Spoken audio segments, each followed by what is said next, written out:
I'm actually going to be showcasing two methods today. We just randomly decided to show you how to do a money piece placement that Ryan Whedon had created from our American Balayage collection on our beautiful model, Emily. I just so happened to know her and I was like, hey, like, can I do your hair We decided to create the collection that we did. It was with the intention of deciding how to expedite balayage behind the chair, because a lot of people learned so many different techniques over the years that our goal was, how can we make this a fast yet very impactful placement, including our money piece placements. That way we can give our clients the hair of their dreams, but also, you know, making enough money to make it worth it, right? I literally am just now looking at her hair, and I'm going to show you guys one of our placements that we call the pivoting face right now. It's really, really, really good for somebody who has a short haircut, and also with the little baby hairs, because we are going to be like pivoting in pie sections up the hair, so you're getting a little bit more coverage rather than doing like a horizontal placement. You know what I'm saying? Right? So people who wear a side part or even have a lot of like baby hairs, I know, like I have a lot of baby hairs from postpartum. She's pregnant, so she's got some baby hairs. It's just something that's so normal. So when I go and I look at my placement, I literally just brushed her hair and you guys watched me. So I'm just looking at her like natural placement where it's kind of falling. Like this piece doesn't really want to go over there, but it probably would if it would, like if she styled it that way. What I'm going to do is I'm just going to take my part and I'm going to go right off of around her wave pattern here. So you see how she has a wave pattern that goes back like this? So I'm assessing their hairline before I actually create the placement. You're gonna look at doll heads and you're gonna see a cutout face frame or a cutout of the top of somebody's head with like these lines on it and these like little like pieces that show like where your pivoting is, but you actually are only using that as a guide. You're gonna look at that and then you're gonna customize it for your client. So I am using the Luna Lightener by Masters of Balayage. Has anybody tried it yet? So this product is like, it's pretty amazing. When you're doing it on a brunette, you know, you're gonna see a different lift than you will on a blonde. So I also have a full coverage blonde placement that I'm gonna show you. Again, these are really quick techniques just to give you guys an idea of what we are going for here. Today, I'm literally just brightening her up here. So as I'm holding her hair back here, I'm just looking, she has some blonder pieces here, totally fine. But when this product goes on her hair, it actually is going to be lifting and depositing at the same time. So have you guys seen those products before where they have toning agents in it? It's super cool. You know, you could utilize it for maybe you don't want to tone if they want to keep that like level of lightness. But with somebody with previous color, which she has, we talked about it, she has shades of Q10, so we'll have a little something to work through, nothing too crazy. You know, when you're lifting and then depositing, it's only going to tone out so much because there's going to be existing color. Whereas my next model that you'll see, I'm going to literally lift her and there's no toning necessary because it's a different canvas, okay? So this is definitely something that you probably can not tone, but will more than likely give her a little like root shadow to blend it down and then glaze the rest of the ends. I'm not sure if you guys will be able to make that portion of this, but we're going to try. So I'm going to just do a quick little placement here. So what I like to do is I take my fingers and I do 2 fingers away from the part, okay? I'm going to take it diagonal, and this is my first section. I like to section out my side sections and then go into my axle section like this, okay? So I'm going to take this away. And because she has all these baby hairs, there's really no point in actually going in and face framing her entire hairline, okay? It's a personal preference. If your client really loves to see that, absolutely do it. If they're really, really blonde and you need that coverage, 100% do it. But if you're looking for something really sun-kissed and natural just to brighten up the hairline for them, this is a really good way to just leave out the baby hairs and to just take it at a nice little angle. So what I'm gonna do is I'm just gonna go in, I'm just gonna take a little baby light. Now I love these terms, baby lights, strand lights, little lights, whatever the heck you wanna call them. Do your lights how you like to do your lights. I call them baby lights just because it's like the natural term that comes out of my voice. Does anybody say anything else? No, everybody says baby lights. Okay, perfect. There's lots of different lights. So what I'm gonna do is I'm gonna go in, I'm making sure that I am keeping my tension nice and tight. I'm making sure that none of these little hairs are gonna move. So when I'm taking my finger, I'm pushing against her head enough without killing her, but also giving it enough tension to where I can get the proper saturation. And I'm gonna go in, I'm just gonna gently brush my lightener up, and I'm gonna take my fingers and pull down just like your traditional baby light, right? Everybody's got that baby light down. So when I'm pulling this down, the first one is a baby light. So everybody likes to work different behind the chair. My specific way that I do it is I'll do my baby lights first, then I'll go in and I'll do either my teasy lights or my weave-in tease or whatever needs to happen from there. Again, this is personal preference. So if you decide, okay, I want to do my baby light, my slice and tease, so on, but what I'm going to do is I'm going to do all my baby lights, then I'm going to go in between and finish my placement. So from here, I'm taking an angle, pivoting off of her head again. This is still inside of my section here, and I'm going to lift it up, and I'm still following the shape of her head. So I'm going to clip my little hairs out of the way, grab my section, and I'm going to hold it with tension, and again, baby light, I'm making sure I take it right off of that part that I took there, and I'm just going to take a little baby light weave. Taking my foil, I'm going to go in, and again, nice and tight. You want to make sure that it's tight enough to where the hairs don't move. Taking my product, and again, I'm using the Massachusetts Balayage Luna Lightener Lifted Tone. So as it's lifting, it is going to be depositing at the same time. We'll probably get her to like a level 8 is my thought. I don't want her to be like, you know, like a 9, 10 around her hairline. That would be a lot of a money piece happening there. So I'm doing a nice natural placement for a money piece for somebody who wants something that's popping but still blends perfectly with their hair. So again, we're going to just do 3 pivoting baby lights back on this side of her head. So I got that. And I'm not exactly getting it right up to her root area right away. What I'm doing is I'm literally just feathering it up as I move back. Just give her a nice little blend. Saturate, saturate, saturate. I always say like my hands are like dancing together. If you don't use a board, do people use boards?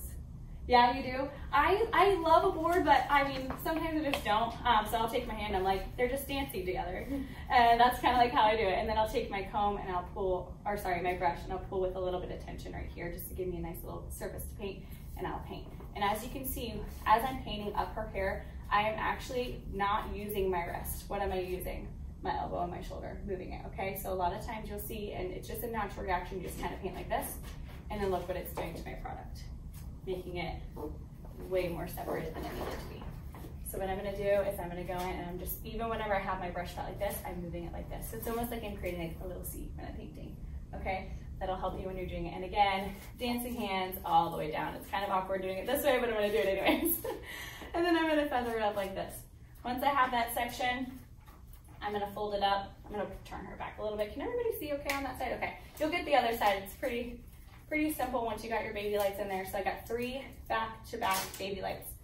So from here, I am going to lift it up, take my clip, and clip it out of the way. And I'm gonna take this section, and this entire section, I'm gonna hold and pinch. Her hair is pretty, like it doesn't seem like it really wants to tease very well, but that's okay because I'm not looking for a big tease.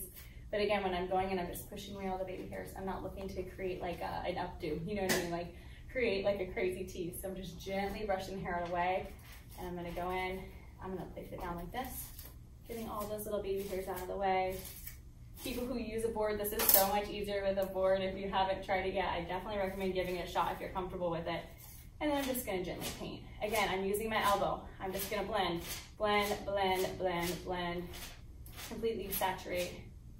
And then I'm gonna take this section, I'm gonna pinch it, and I won't completely fold this bottom area.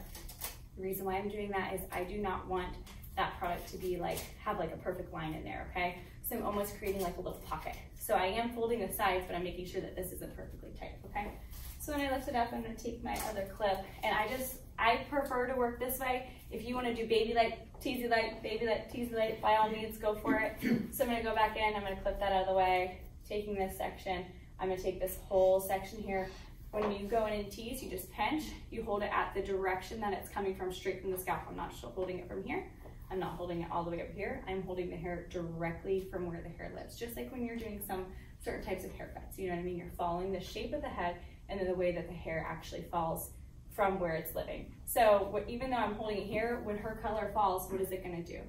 It's gonna create like a built-in shadow root. This is gonna be where your pocket of dimension is. Does everybody understand that? Pretty easy, huh?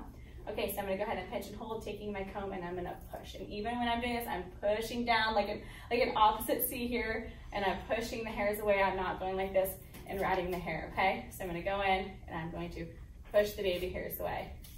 Those are some soft hairs you got in here. I'm like, you must use good products. Taylor, will you hold this out of my hair? Can we hold this out of my hair? All bubba, good stuff, good stuff. So I'm gonna use my beautiful assistant's hands. And you can also use a clip if you so desire. I'm sure you guys have done teasy lights before, and those little hairs, they just get annoying, right? Yeah? Yeah. How many of you actually utilize the foliage over doing like hand painting? Right? It's, you know, and obviously it depends on the canvas that you're working with. A lot of people love, you know, that technique, but, you know, our clients come in, they show us these like amazing photos, and you're looking at them and you're like, yeah, that's so pretty, but that's not, like, I can't get that with traditional hand paint balayage. And so utilizing foliage or even placements like this to create the look of a balayage, but utilizing a placement is so much more beneficial to you. So from here, this is the one side of that money piece. I'm gonna move to the other side pretty quickly for the pivoting money piece, because I do wanna show you our next placement. But what I'm gonna do, because I am gonna throw a couple in up here on the other side, when I get to this side, what we're doing is basically taking pie sections, pivoting off of the shape of her head, okay? So if I'm taking my next section from here, so obviously I have a baby like the rest is going to be, if you're doing the rest of the top of her head, I am gonna go ahead and blend it. But for timing purposes, so that say this would be my next section, you know, I'm gonna just do one for you and then I'll do the next side. So as you're working up the shape of the head, you're gonna take pie sections off of that part that you took. So again, I'm not taking a perfect line through her hair. I kind of played with it. I let the hair do the talking. I see where her natural fall is. Yes, maybe if she blow dries it, she can part it a certain way, but this kind of gives you a little bit of grace. That way, if the hair does decide to part one way or another, or separate a little bit differently one day, then it'll give that pretty look without making it look like the balayage is out of place. So for the rest of this placement, I'm actually gonna take a textured weave is kind of what I call it. So, you know, you say like chunky to your clients and they're like, what? Like they don't understand sometimes that could be like a scary thing. So when you're taking a slice and then you're tipping out the ends, okay, that is gonna give you a different coverage than when you take your weave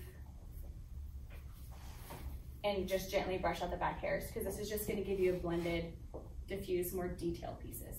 Your slices are gonna give you more of that full coverage on the bottom, or you can bring it up a little bit more if you want. But sometimes people get a little bit confused with this placement because they don't understand if they should slice the hair, tease, and then weave it out, or if they should weave the hair, tease, and then paint it out. Does that make any sense?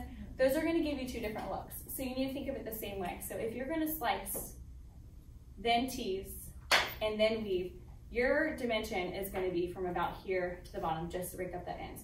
That is perfect for somebody who wants brighter ends with not full, like solid ends. You know what I mean?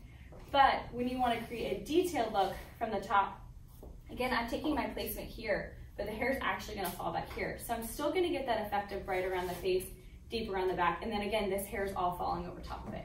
So this is one of those placements where it's almost like a peekaboo because of the angle that you're taking. We're not going this way, we're not going this way. We're literally following her natural head shape to keep this placement as natural as possible. So I have my weave and I'm going to go and I'm going to pinch. I might have you hold her hair back again. I'm going to take my comb and I'm going to just naturally push those little baby hairs away. Again, we're not trying to create a huge mess here. Just getting all those little baby hairs that need to go. Put that there. Take this. Sometimes I will like pre-lighten my foils if I need to, like if their hair is super long. I'll put some lightener on my foil so it helps me stick, but I'll just hold it nice and tight again with my fingers. As you can see, I'm kind of pinching them here. You can't move the hair. I'm going to go in with my color and I'm just going to kind of hit the center area. What I always tell people when they're approaching balayage, sometimes you just get so worked up on blending the top at first. Focus on your saturation first. Focus on, you know, about 2 fingers away from where you want your blending area to be is about here, okay? So 2 fingers away from your teasing area is going to be your blending area. So I'm just gonna saturate, and I'm just gonna focus on saturating the bottom. Get it all good, make sure I love where it's at. I'm not even worried about blending up the top.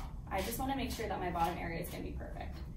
I'm gonna take my brush now, and then this is where I'm gonna take the bottom of my foil here a little bit and just give a little bit of tension, enough to where I can lightly like paint and brush up and blend.